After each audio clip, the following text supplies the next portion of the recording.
Welcome to The Good Ride. I'm James Beastie, and this is the Spy Marauder Elite Goggle under the pretty lights because trying to talk about it on the mountain just sucks. It's windy, the light changes, all that shit. So I decided to take it in after riding it under the pretty lights and talk to you about it here. I rode it with my Smith Maze and compared it against my daily driver, my Smith 4D Mag, which is a little more expensive, but that's what I use every day, so I wanted to do an A/B. Now, when it comes to overall fit on the face, I think it does a pretty good job for my shaped face here, you can see. And I never felt any pressure too much down on the nose, and I'm kind of more of a low bridge fit. That's why I'm using the 4D Mag low bridge fit, which fits me really well. This just has a nice fit on my face.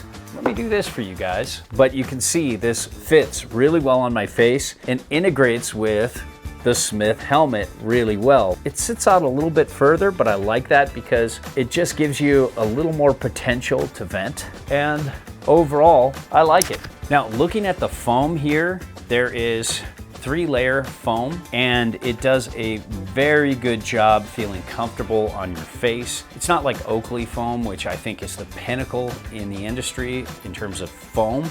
It's on par with my Smith goggles. My Smith are maybe a touch more comfortable, but I think they'll last for a while, and over time they won't get too pressed in here. And when it comes to field of view, I think this has a very good field of view, but it's not up there with the best of the best like the Smith 4D Mag. You can just look here and you can see there's just a curve down, so you can actually see the top of your zipper. Or if you're somebody who smokes something, you can actually see what you're lighting. I'm not, but many of my friends are. And I think overall though, I did notice a big difference when I took these off and put these back on in terms of side view to check your periphery. But this is definitely not narrow in terms of field of view. I like the strap, I like the silicone along the strap here, so it just holds on to my helmet really well. I think that's all you need, is just one big band like this down the middle. Some companies do like several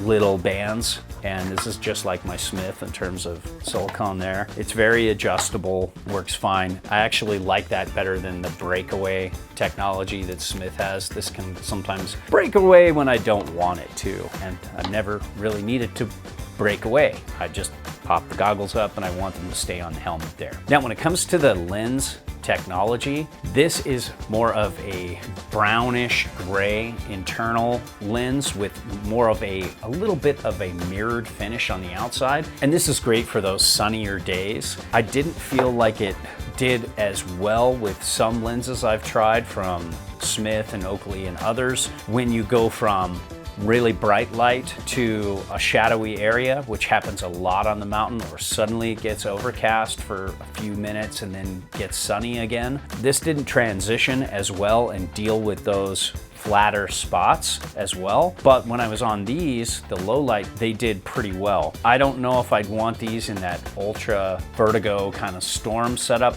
Hopefully they have a different lens for that, and I'm sure they do. But this is a nice 1-2 combination for more on the sunny side of things, and then more medium to flat lit. I think this is great. So you've got all bases covered except for like those real stormy days. So I think the lenses are pretty good. I want to talk about the quick release next. I love that they have a bunch of magnets and it just changes so easy, but then you have this locking mechanism. So if you reach for your goggles like this to pull them up above your helmet, you're not going to pull the lens off like so many magnetic goggles do. You have a really good locking mechanism here. And if you stack and unfortunately fall and hit your face or your head, this lens isn't going to go flying and you're not going to get snow inside. And I think that's definitely an advantage over my Smith goggles. They have a locking mechanism too, which I love, but sometimes they let a little snow in.